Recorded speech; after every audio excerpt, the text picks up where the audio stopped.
Sam Darnold is going to the Super Bowl. If I told you this 3 years ago, that Sam Darnold would lead a football team in 2026 to the Super Bowl, you would have called me a madman.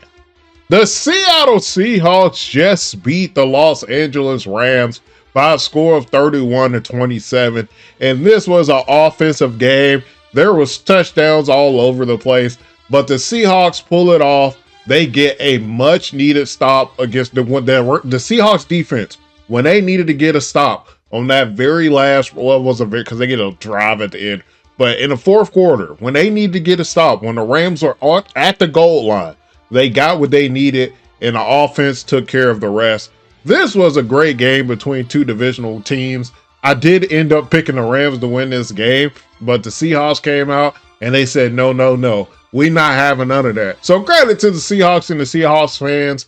I have really been a fan of their defense throughout the season, but really it was their offense that showed up and showed out. Yes, they got that big stop from their defense in the fourth quarter, but their offense did everything they needed to do to win this game. Sam Darnold, to me, is a story of very great importance for a lot of NFL GMs and coaches. I feel like a lot of times these expectations are crazy that are put on these first-year quarterbacks, and when the quarterback doesn't perform like their first or second year, these GMs are ready to throw them out the window, and they don't actually build the quarterback, right? They don't allow the quarterback room to grow. And you got to think about, if you picked a quarterback as a top 5 pick, it's more than likely that your team just is not very good, which means it's going to take time, A, for that quarterback to make that college to NFL transition, and B, for you to build around them to have them have great pieces. Yes, we do have cases where quarterbacks come out their first year and they look NFL ready and they have the pieces around them already.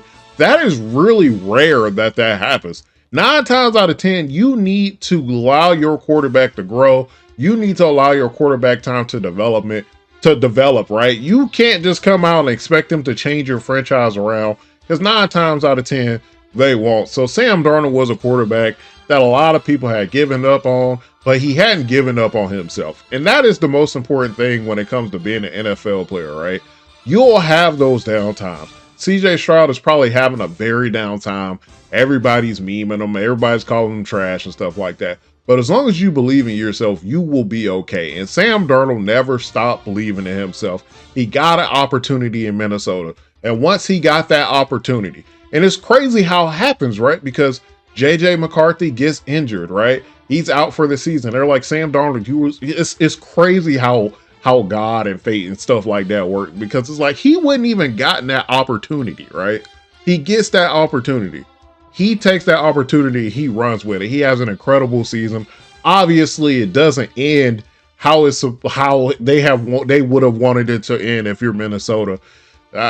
I can't even imagine how Vikings fans feel seeing this, because you're like, bro, we had a dude who led us to 14. I think did they have 14 wins? Let's imagine that's what it was. He led us to 14 wins. We gave him up. He goes to a different team on a super team-friendly deal. It's not like Sam Darnold is making like an insane amount of money for an NFL quarterback. Like, it's very much a contract that the Vikings could have done. And he's going to the Super Bowl. So big ups to Sam Darnold, bro. That's just a story that just makes me really happy. Like, I love seeing quarterbacks who maybe didn't flourish in one place go to another place and they just thrive, bro. So shout out to him, because he played an incredible football game. There was a whole bunch of things attached to his name about him choking in the playoffs because of what happened at the Vikings. But he has 49ers. He looked good.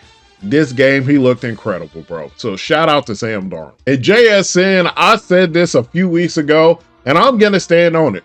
Throughout this NFL season, 2025 to 2026, JSN has been the best wide receiver in football.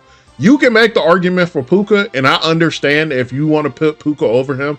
But if you're looking at this season, JSN has been the best quarterback in NFL, and I stand on that. And he comes into this game and he has a monster performance. He absolutely obliterates those Rams DBs. They could not do anything with him. And let's switch over to the Rams for a second. Their defense really disappointed me today.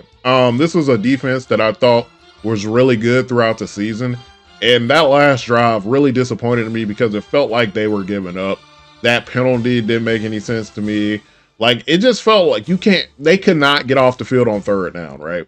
You get the Seahawks off the field, your offense gets another opportunity to score. It felt like they kind of started to give up. And just in general, that the back end of that defense did not play really well. We know how great that front defensive line is, right? Those guys are good. They will get pressure, and they did get pressure on Sam Darnold throughout this game. But that back end is very susceptible. So I expect that going into the draft, they're going to be looking at some DBs, maybe a safety. I don't know. But that back end is very susceptible for the Rams. And they just did not play great football today. And Sam Darnold made them pay because he was picking them apart. Matthew Stafford had a great game. Devontae Adams also had a great game. Puka had a great game. Offensively, they had a really good game. But the defense just could not get enough stops on Seattle. Seattle was basically doing whatever they wanted to on the offensive side of the ball. And yeah, it was one of those games where you kind of question a bit of the aggressiveness of the Rams. I think that's where a lot of their fans are going to default to. Like, maybe they didn't like how aggressive Sean McVay was in that last drive. Like, do you just take the points there, right? But I think the thing is, right, if you do take the points, your defense still has to go out there and get a stop. And if what I saw from that last drive from your defense, I would say that Sean McVay made the right call.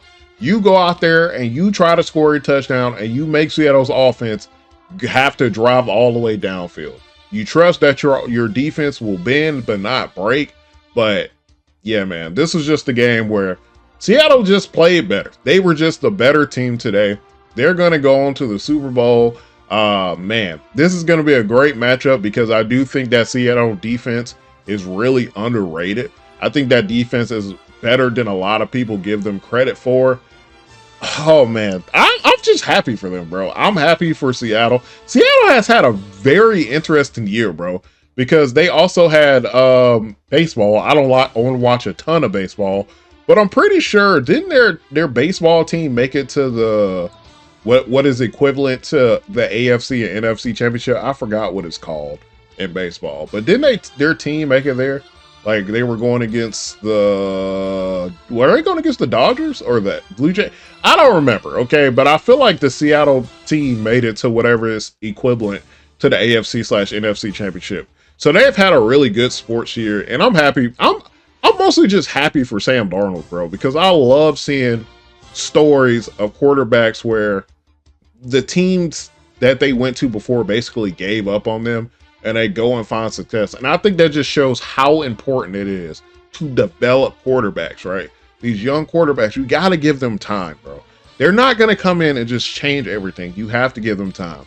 Seattle played a fantastic they played a fantastic game today, bro. And the defense, they played good. And when you needed a really good stop, they were able to get it. They are going to go up against the New England Patriots in the Super Bowl in 2 weeks. It's going to be a really good game. I will talk more about my predictions. We're not in a period where next week we don't have any football, so I'm going to start talking about some teams going into the offseason. There's a lot I want to talk about in terms of what teams should be doing in the offseason. We'll have our Super Bowl predictions, the keys to success for each of the teams, because I think both of these teams really want to do different things to win this football game. And I'm curious to see how they're going to execute. Yeah, man, this is going to be fun. This is like, we got one more game in the season. Thank y'all for watching my videos. I don't really say that a lot, but this has been a fun, and this is my first time making YouTube content, NFL stuff. So it was fun. I started midway through the season, so I started kind of late, but next season will be my first full season doing this. And obviously we have the whole off season. So hopefully you guys subscribe to the channel, or even if you don't subscribe, just keep up with the channel. You know, to me, my goal is to talk about every team, right? I don't want to be one of them outlets where it feels like a team never gets talked about. because I feel like a lot of the popular news or NFL like outlets, they only talk about the most popular teams, the teams that are winning. And I feel like there's a lot to be gained from talking about maybe teams that aren't particularly winning, because I think there are some teams that are better than their record suggests. For example, I think the Saints had a better season than their record suggested. The Titans, Cam Ward had a great season, even though they didn't win a lot of football. So I appreciate y'all for rocking out. And as always, everybody, enjoy football.